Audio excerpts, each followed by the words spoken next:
Santa Clarita, Simi Valley, parts of Soledad Canyon, and San Fernando Valley are all combined to form the 38th Assembly District.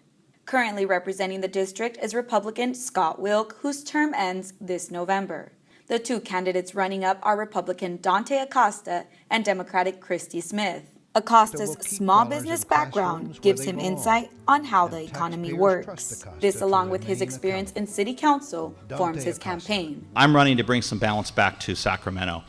There's too many things going on up in Sacramento that are detrimental to our business, that are detrimental to jobs, and certainly that are hurting us in the public education area. His opponent runs with confidence of an educational background. I currently serve as a Newhall School Board member. I'm in my second term in that capacity.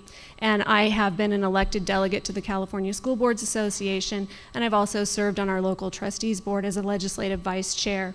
And I attend political workshops whenever I can, but what is very evident is based on term limits now, the number of people in our state legislature with significant public policy experience in the field of public education, they're terming out. Each candidate's top priorities differ. Smith's priorities deal with education. I think it would be this idea of best practices and how do we share that information and make sure that we are equipping teachers with the best possible knowledge. Acosta hopes to keep businesses within California. It shows that 60% of the new jobs in the next 10 years in Los Angeles County and in the region are going to be service sector jobs.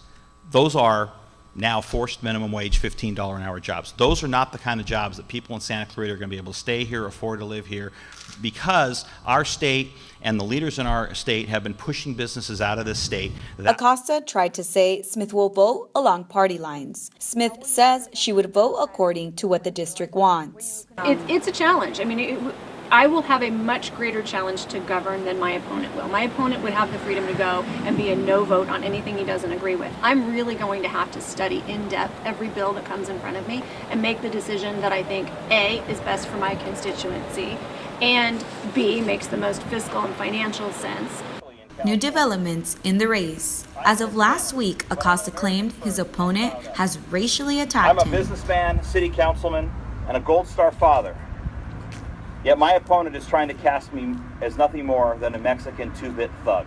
A blog, Esclarita.com, released a post acknowledging Republican officials were aware of sexual harassment allegations involving Acosta. The same blog then released an email written by the accuser.